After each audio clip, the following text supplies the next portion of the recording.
When I bought the house, I thought I was buying peace. After serving 12 years in the army, I craved calm mornings, a quiet street, and the freedom to enjoy a slice of normal life. So when I found a tidy little home in a private, gated suburban neighborhood just outside of town, I figured I'd hit the jackpot. Tree-lined streets, well-kept lawns, polite neighbors, and even a duck pond. It was perfect, at least. It seemed that way. But perfection is always an illusion. And behind the illusion, someone is always pulling the strings. Her name was Karen. Yes, that Karen. Not just a nickname. That was her real name. Karen Wexler, president of the Oak Ridge Pines, HOA, and self-declared protector of the community. I met her within 20 minutes of getting the keys. I was still unloading boxes from the back of my truck when a silver SUV pulled up. Out stepped a sharply dressed woman in her late 50s, wearing oversized sunglasses, bright red lipstick, and a perfectly ironed polo shirt with a name badge clipped to her chest. David Matthews. She asked, without even a hello. Yeah, I replied, wiping sweat from my forehead. I'm Karen Wexler, HOA president. Just wanted to personally welcome you to Oak Ridge Pines. We like to keep things orderly here. You'll want to review the rulebook, especially the sections on paint color compliance, mailbox decor, and driveway cleanliness. Driveway cleanliness.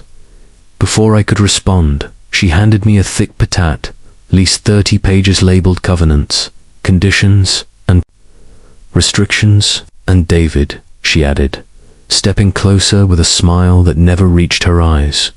We enforce our rules. She didn't wait for a reply. She got back in her car and drove off. I stood there in the summer heat, holding a list of what felt like 300 ways to break the law without realizing it. That was my first interaction with Karen, and it would not be the last. It didn't take long before the fines started rolling in. Day 3, I received a $75 citation in my mailbox for dust accumulation on driveway edges. Day 6, another $50 for unapproved trash bin visibility. Day 9, a formal warning for having an American flag displayed from my porch without prior approval. At first, I laughed. I thought it was ridiculous. Some overzealous neighborhood association flexing its power. But when I asked a neighbor, quiet man named Greg about it, his eyes widened. Don't challenge her, he whispered. It only gets worse. Worse. How? I asked. He didn't say anything, just looked at my mailbox like he was checking for microphones. That night, I walked my dog around the block. I started noticing things. There were cameras more than I realized, mounted to streetlights, peeking from the corners of mailboxes, even in bushes.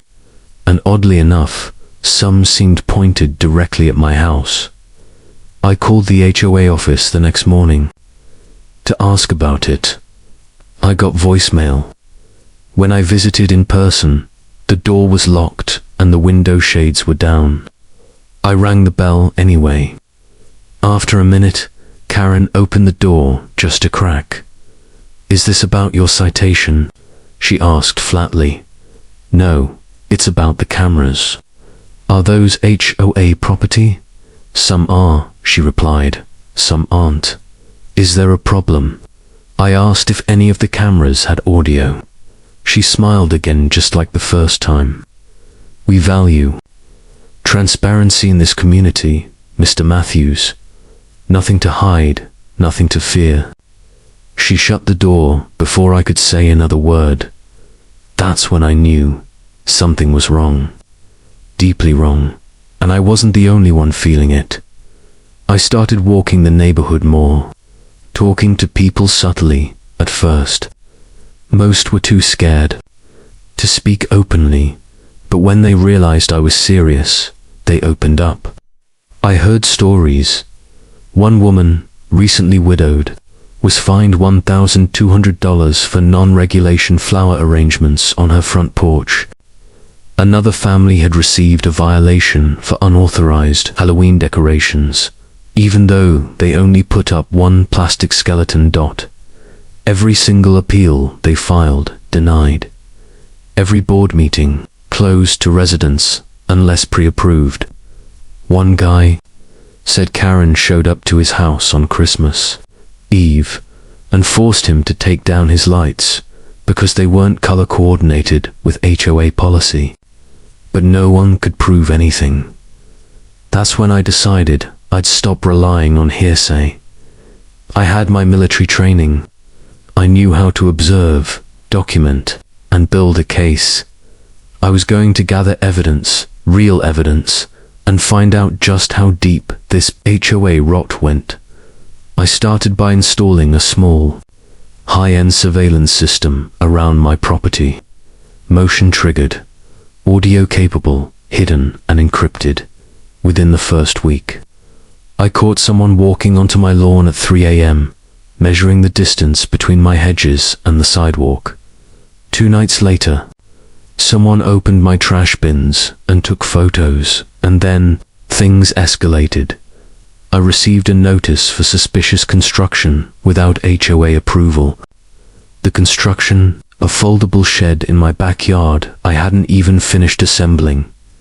The fine, $500. I appealed. The response, appeal denied. Continued violations may result in legal action. Then came the threat letters, unmarked envelopes, taped to my door with cut-out magazine letters spelling messages like "Get out" and "This isn't your war." I realized this wasn't just about rules anymore. This was control. Intimidation. Karen wasn't just enforcing the HOA. She was weaponizing it. And still, I kept gathering, recording every move, backing it up in multiple cloud drives. One evening, during a neighborhood walk, I passed a house I'd never noticed before.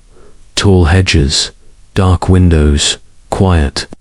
I spotted Greg, the quiet neighbor, sitting on the porch, smoking.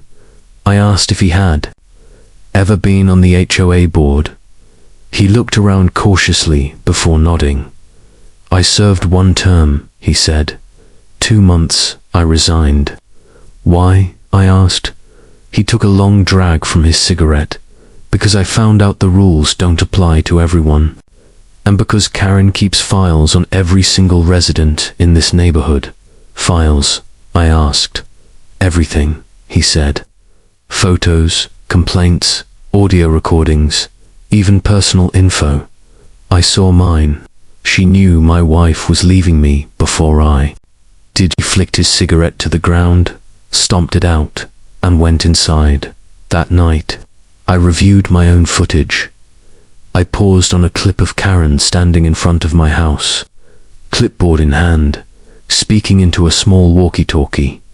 I zoomed in. On the back of the clipboard was a small sticker, property of HOA Surveillance Committee I didn't even know that existed. It wasn't in the bylaws. It wasn't in the rulebook, which meant only one thing. Karen had created a shadow committee, a secret surveillance network, operating behind closed doors, enforcing rules that didn't exist. It was no longer about lawn, height, or mailboxes. It was about power, and now I was going to take it from her. The realization hit me like a punch to the gut. A secret surveillance committee, private files on neighbors, unauthorized fines and denied appeals. This wasn't an HOA 8, was a cartel, a suburban dictatorship masquerading as community service. And Karen Wexler, she wasn't just the president, she was the puppet master, and I was now enemy number 1. I didn't sleep much that night. I was busy organizing everything. I had gathered video clips, photos, audio recordings, timestamps, all catalogued and backed up. I didn't trust anything local anymore. Not my rota, Not my cloud storage, not even my mailbox. If Karen truly had eyes and ears in every corner of this neighborhood, then I had to assume she'd come for me next. And I was right. The next morning, I found my truck keyed down both sides. Deep, angry scratches, like someone had taken a knife to the paint. On the windshield was another violation notice. Unauthorized vehicle repairs in driveway. $250 fine. What repairs? The vandalism. That same afternoon, a tow truck pulled into my driveway. I rushed outside. "Are you kidding me?" I shouted. "This is my property." The driver shrugged. HOA request. They said it's a community nuisance. A crowd gathered. Some neighbors watched silently. A few even recorded with their phones, but no one stepped in, except Greg. He walked right up to the tow truck and snapped a photo of the paperwork on the windshield. "This is illegal," he said, loud enough for everyone to hear. "No due notice. No prior warning. This HOA is acting outside the law." The tow truck driver hesitated. "Look, man, I'm just following an order." "You follow that order," Greg said, "and you're part of the crime." After a tense moment, the driver threw up his hands. "You know what? Not worth it." He got in his truck and drove off. Greg and I locked eyes. "You're going to need help," he said, "because what's coming next is war." That night, Greg came over. He brought something with him. Flash drive. "What's this?" I asked. "Proof," he said. "It's not much, but it's a start." On that drive were scans of internal HOA emails, ones he had saved from his brief time on the board. Messages between Karen and someone named Edgar, discussing discipline protocols, compliance tracking, and blacklisting residents who resisted correction. But what chilled me most was one short email: "Begin preparing file." On Matthew's full surveillance. Family details, if available. It was dated 3 days after I moved in. They were watching me from day one. "Who's Edgar?" I asked. Greg leaned back in his chair. "Her enforcer," he said. "HOA vice president. Former private security. No one really knows his background, but he's the muscle. He handles the dirty work." I remembered seeing a man with a shaved head and black boots walking through the neighborhood at odd hours. No smile, no small talk, just a quiet, looming presence. That was him. "Can we take this to the county?" I asked. Greg shook his head. "Karen's protected. Her sister works for the zoning department.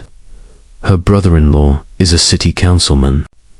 We've tried going to officials. They either look the other way, or they disappear from HOA oversight altogether." He paused. "But there's another way." The plan was simple: gather undeniable evidence, expose the shadow operations, and crash the next HOA board meeting with it. Only problem: Karen had recently made the meetings invitingly held at her house, with hand-picked attendees and no public minutes, so we had to break in. Not physically, we weren't stupid, but we could listen in. I had a mini wireless mic set up from my surveillance kit. Greg offered to deliver a gift basket to Karen's home. Just a friendly gesture from a reformed neighbor. Hidden inside a fake succulent pot was the mic, powered for 72 hours with encrypted transmission to my laptop. We waited for the next meeting. 2 nights later, the transmission started. We sat in my darkened living room as the audio streamed in. Voice, crystal clear. "Agenda item 1. David Matthews," she said. That was my name. Right off the bat. Uncooperative, defiant, recording unauthorized video footage, contacted neighbors to spread discontent. We need to shut him down. Edgar's voice came next, low, calm, calculated. We spike his fines, flood him with notices. Then we flag his property for foreclosure violations. I'll start prepping the file. Another board member chimed in, someone named Marsha. What about his military background? Karen replied, we use it against him. Submit a report claiming PTSD-induced aggression. Say neighbors feel unsafe. We've done it before. I felt my stomach twist. They were preparing to ruin me financially, legally, socially. But I kept recording. What followed was a blueprint for HOA abuse. They discussed a senior couple fined into bankruptcy for a rose bush that grew past the fence line. A single mum forced to sell her home over parking infractions. A teenage boy banned from the community pool for antisocial behavior. Every story came with a code name. Every family had a file. It wasn't a neighborhood. It was a surveillance state. By the end of the night, Greg and I had over 2 hours of incriminating audio. Now came the hard part, making it public. We couldn't post it online, not yet. Karen had takedown bots on YouTube and Reddit.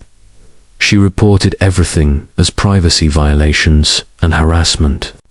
But there was one place she couldn't touch: the annual general meeting, where every HOA member had the right to speak. It was scheduled for next Friday. We had 5 days. 5 days to build the case, alert the residents, and prepare the ultimate. Takedown. Greg handled the internal connections, quietly warning trusted neighbors, slipping printed invitations into mailboxes late at night. I worked on the presentation, audio clips, video evidence, documents from the flash drive. A full-blown expose, we called it, the secret HOA files. 3 days before the meeting, I found a dead squirrel nailed to my front door. No note. No explanation, just a message. Edgar was letting me know. They knew, and they were ready. But so were we, on the night of the meeting. Nearly 60 residents showed up, twice the usual number. Karen was visibly annoyed. Edgar stood by the entrance, arms crossed, scanning the crowd like a bouncer at a nightclub.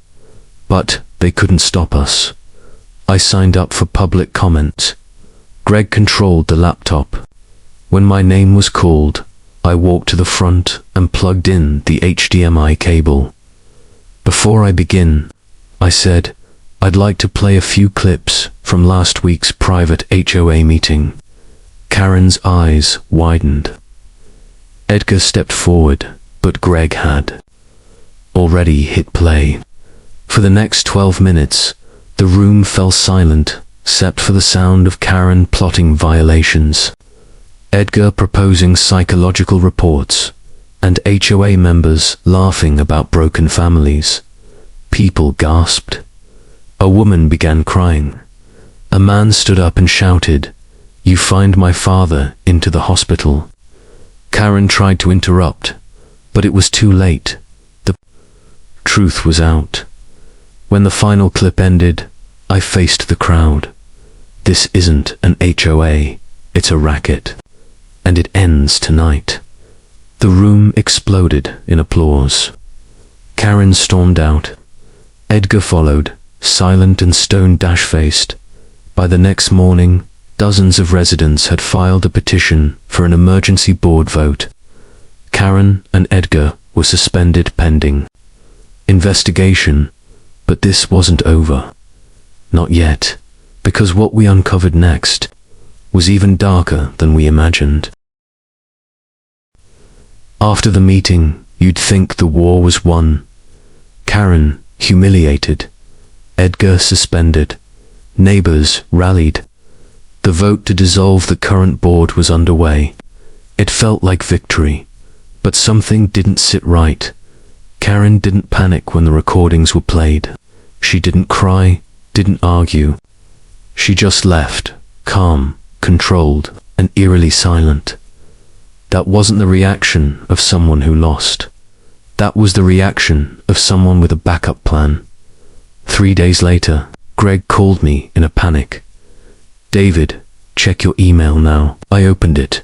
A forwarded message from the Homeowners Association Council, an external legal firm supposedly monitoring HOAs for county compliance. The subject line: investigation into unauthorized surveillance and digital harassment. And below that, a formal complaint against me, signed by Karen. She had flipped the narrative, accusing me of illegal surveillance, defamation, and invasion of privacy. "She's using the system," I muttered, "weaponizing the rules again." Greg nodded grimly. "This is her second phase. When intimidation fails, she brings in the bureaucracy." It was time to dig deeper. I spent the next 72 hours doing nothing but research. Karen Wexler wasn't just a neighborhood tyrant. She was part of something much bigger. Multiple HOA boards across the county had her name listed in advisory roles. She was a compliance consultant for 3 gated communities. She even appeared in promotional material for a property management firm called Green Circle Living. That name rang a bell.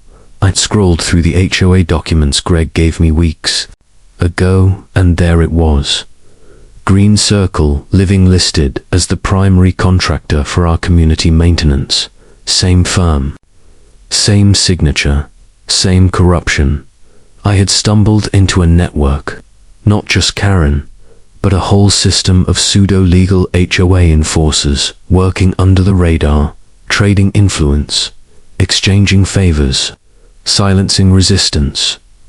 Karen was a node in a spider web of suburban control, and I needed proof. Greg and I devised a plan. This time, more careful. He would approach a former Green Circle contractor, a man named Tony, who used to do landscaping for our neighborhood before he was mysteriously replaced. Rumor had it he knew too much. Greg met him at a diner just outside town. Tony looked over his shoulder the entire time. "They record their workers' phones," he said. "You say the wrong thing, they cut your contract. They blacklist you from every HOA gig in the region." "But you worked under Karen?" Greg asked, and Tony nodded. "Yeah, she's not just a board president. She runs workshops, trains other HOAs how to tighten control and enforce order. She teaches how to weaponize fines." Then he dropped the bomb. "She has files, physical files, everything, in her attic. She calls it the cabinet." Greg leaned in. "You ever see it?" Tony hesitated, then slowly pulled out his phone and showed a blurry photo. A wooden filing cabinet, locked, covered in HOA stickers. That's when we knew everything we needed was in that cabinet. Now, how do we get it? Breaking into Karen's home was out of the question. But there was another way in. Security companies, according to public records. Karen had recently upgraded her home security system with Home Sentinel Inc., a smart system using motion sensors, keypad locks, and cloud-connected cameras. I used to work military surveillance, cracking civilian systems like this. Child's play, with a borrowed Wi-Fi sniffer, some old firmware exploits, and Greg running distraction outside her property under the guise of checking utility easements. I got in. Her camera system live-streamed directly to a local NAS network-attached storage drive. I downloaded everything. The footage was damning.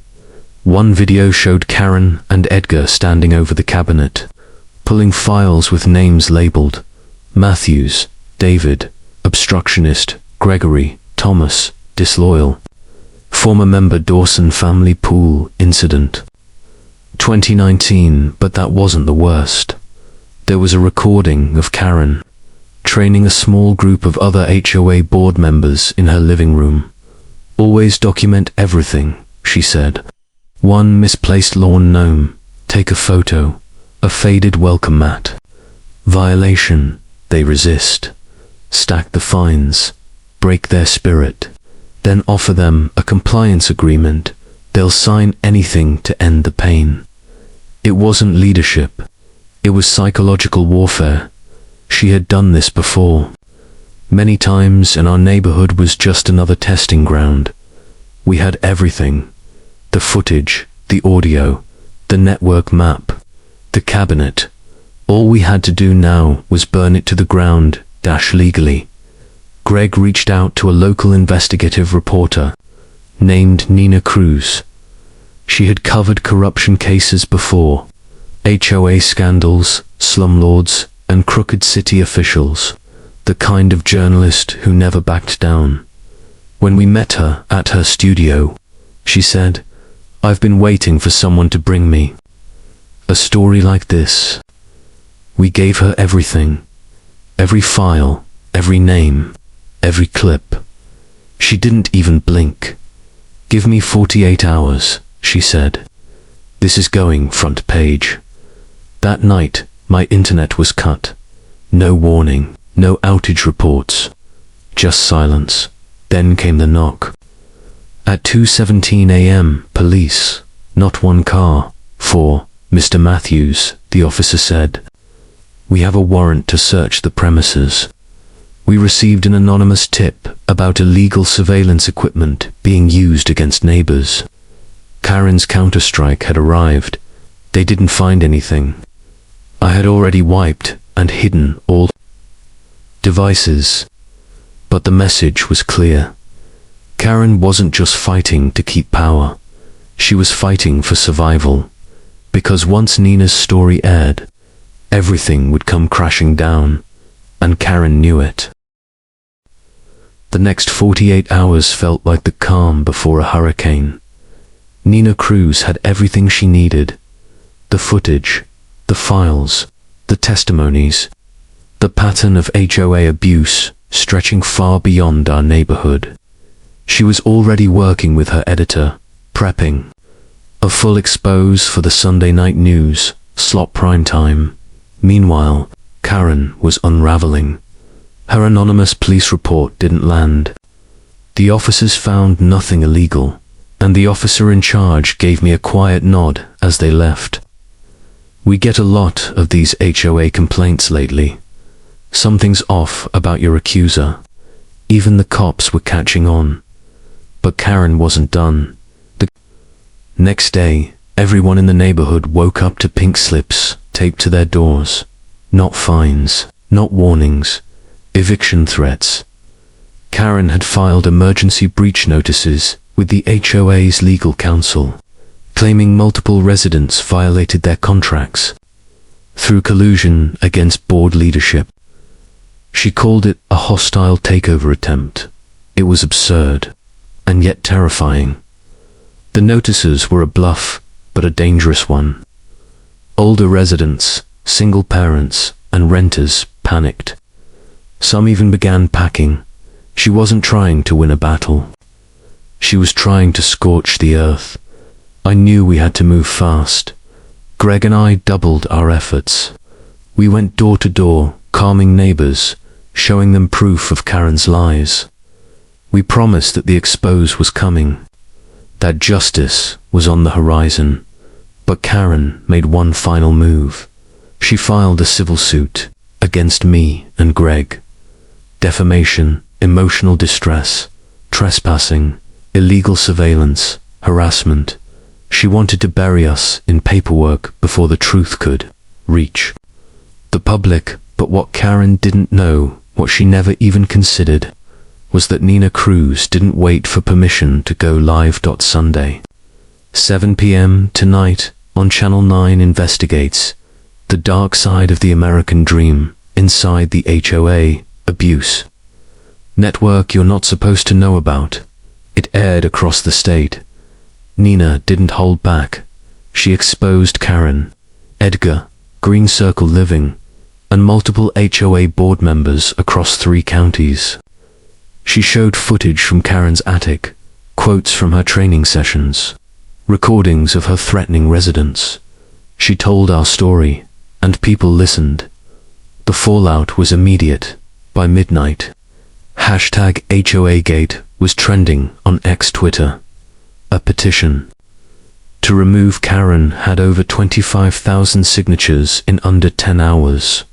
By Monday morning, the county's housing board had launched a formal investigation. News vans lined our street. Neighbors gathered in small groups, watching interviews on their phones, nodding, cheering. Karen. She was nowhere to be seen, but the pressure finally cracked her. On Tuesday, I got a text from Nina. Karen's attorney just confirmed it. She's stepping down from every HOA board. All positions, effective immediately. She resigned in disgrace. But that wasn't the end. The district attorney announced a criminal investigation into HOA racketeering and misuse of public funds. And Karen, Edgar, and 2 more Green Circle executives were subpoenaed. The web had unraveled completely. What started as one man installing a camera turned into the exposure of an entire corrupt empire. But here's the part nobody expected. Karen wasn't just corrupt. She was obsessed. After she resigned, neighbors shared stories from years ago. A woman who lost her home after Karen fined her into bankruptcy. A teenage boy who was banned from the pool because he had dyed hair. A man who moved out after Karen reported him for unauthorized barbecuing. One by one, the stories came out. The neighborhood wasn't just angry, it was traumatized, and finally, it was healing. The HOA held a public meeting, the biggest attendance in its history. We voted on a new board, one elected by the community, not installed by shady management companies. Greg was elected president. I declined the position but accepted a new role. Community Oversight Officer, an unofficial title, but an important one. And Karen, last we heard, she sold her house, left the county, and deleted all her social accounts. Some say she moved to Florida. Others say she's trying to start fresh in a new HOA, under a different name. But her story is burned into our history now, and we won't forget in the end.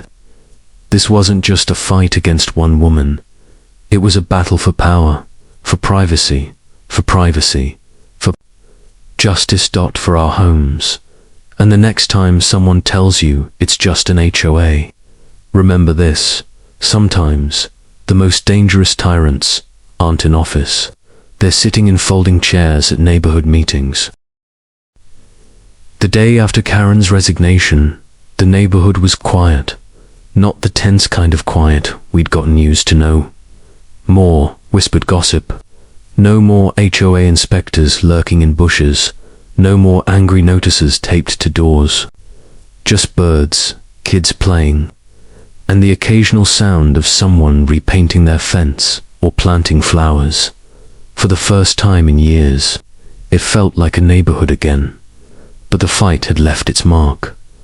Over the next few weeks, we held a series of town hall-style meetings, no official board business, no motions or fines, just real conversations between neighbors. We talked about what happened. We cried.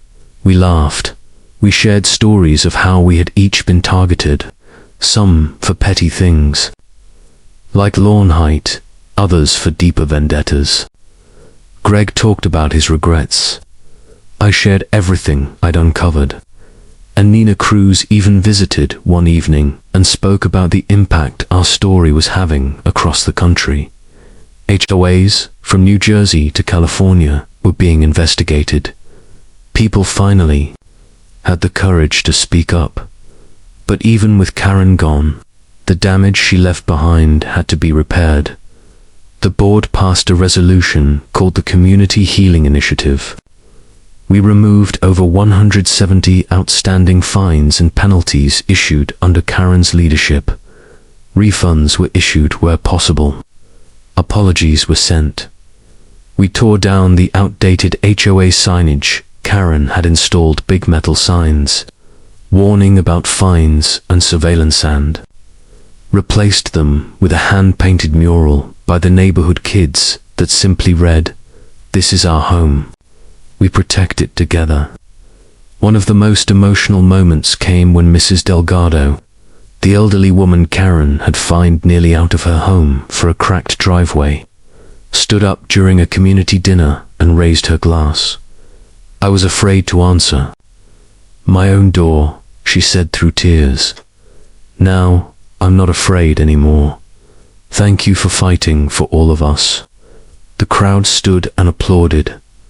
In that moment, I realized, we didn't just win.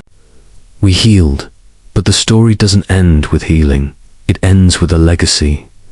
Greg proposed a new HOA charter, a reformed document, drafted by residents, reviewed by neutral lawyers, and ratified in public. It included term limits for board members, transparency rules requiring all meetings be recorded and published, financial oversight by an independent auditor, a new clause called the Karen Rule, banning any individual from serving on the board if they were found to have abused power or used fines as a tool of personal vengeance. That last rule got a standing ovation. A few months later, we held a neighborhood festival. We called it the Freedom from Fines Fair. There were food trucks, bounce houses, live music.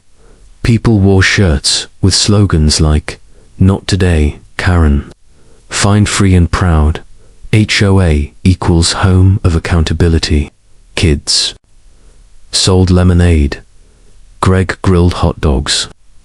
I stood in the background, just soaking it in. This was what community looked like. Not control, not fear, not fines. Family. The viral story eventually faded from national headlines, but it became a legend here.